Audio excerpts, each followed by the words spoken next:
আসসালামু আলাইকুম রহমতুল্লাহি ওয়া বারাকাতুহু। আউযু বিল্লাহি মিনাশ শাইতানির রাজিম। বিসমিল্লাহির রহমানির রহিম। আজকে আমরা ইসলামের যেই বিধান নিয়ে আলোচনা করব তা হলো জাদু। এটা একটা কুফরি কাজ। এই বিষয়ে কোরআন এবং হাদিসের মধ্যে কি বলা হয়েছে তা আমরা একটু জানব এবং তার উপর আমল করব ইনশাআল্লাহ। তো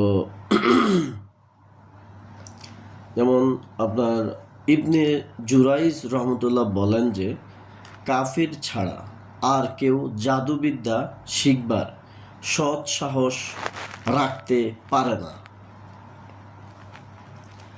হাদিসের মধ্যে আছে যে রাসূলুল্লাহ সাল্লাল্লাহু আলাইহি সাল্লাম বলেছেন, যে ব্যক্তি কোনো জাদুকরের নিকট গমন করে এবং তার কথাকে সত্য বলে বিশ্বাস করে, সে মুহাম্মদ সাল্লাল্লাহু আলাইহি সাল্লাম এর উপর নাজিলকৃত ওয়াহির সাথে কুফরি করে।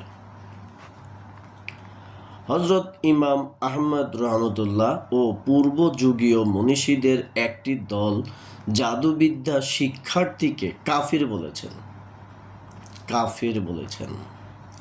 কেউ কেউ কাফির তো বলেন না, কিন্তু বলেন যে জাদুকরকে হত্যা করাই হচ্ছে তার উপযুক্ত শাস্তি। হত্যা করাই হচ্ছে উপযুক্ত শাস্তি। হজরত বাজালাহ বিন উবাইদ রহমতুল্লাহ বলেন, হজরত উমর রাদিয়াল্লাহু তার এক নির্দেশনামায় লিখেছিলেন, জাদুকর পুরুষ বা স্ত্রীকে তোমরা হত্যা করে দাও। এই নির্দেশ অনুযায়ী আমরা 3 জন জাদুকরের গর্দান উড়িয়েছি। সহিহ বুখারী শরীফে আছে যে উম্মুল মুমিনিন হজরত হাফসা রাদিয়াল্লাহুর উপর তার দাসী জাদু করেছিল বলে তাকে হত্যা করা হয়। হজরত ইমাম আহমদ বিন হাম্বল রহমতুল্লাহ বলেন যে 3 জন সাহাবী রাদিয়াল্লাহু হতে জাদুকরকে হত্যা করার ফতোয়া রয়েছে। এখন এবার আসুন আমরা এই যে জাদুকরদের বিষয়ে আমরা অনেকগুলো হাদিস শুনলাম, এদের শাস্তির বিষয়ে অনেকগুলো হাদিস শুনলাম। এখন লক্ষ্য করুন, আমাদের দেশে, আমাদের সমাজে বিভিন্ন অনুষ্ঠানের মধ্যে জাদু দেখানো হয়।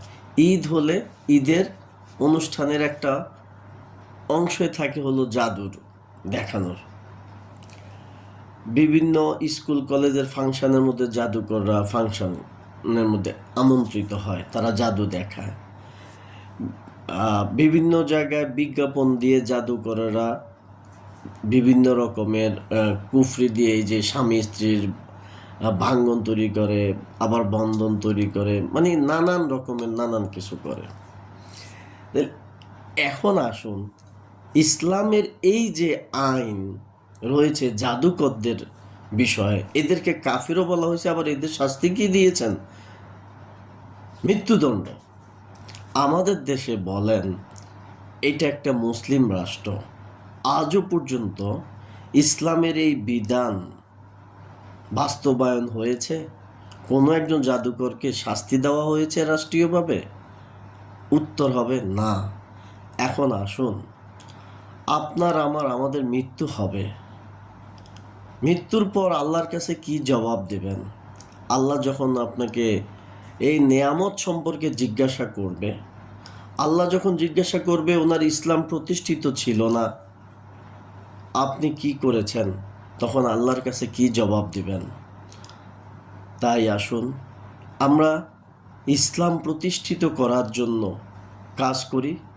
আজকে যে জাদুটার বিষয়ে শুনলাম, এই জাদুকে ঘৃণা করি, জাদুকরদেরকেও ঘৃণা করি, কারণ তারা মানুষকে ইসলাম বিরোধী একটি কাজ মানুষকে দেখাচ্ছে এবং তারা তার শিক্ষা অর্জন করেছে। আল্লাহ আমাদের সকলকে হেদায়েত নসিব করুক এবং জাহান্নাম থেকে বাঁচার তৌফিক দান করুক। আসসালামু আলাইকুম ওয়া রাহমাতুল্লাহি ওয়া বারাকাতুহু।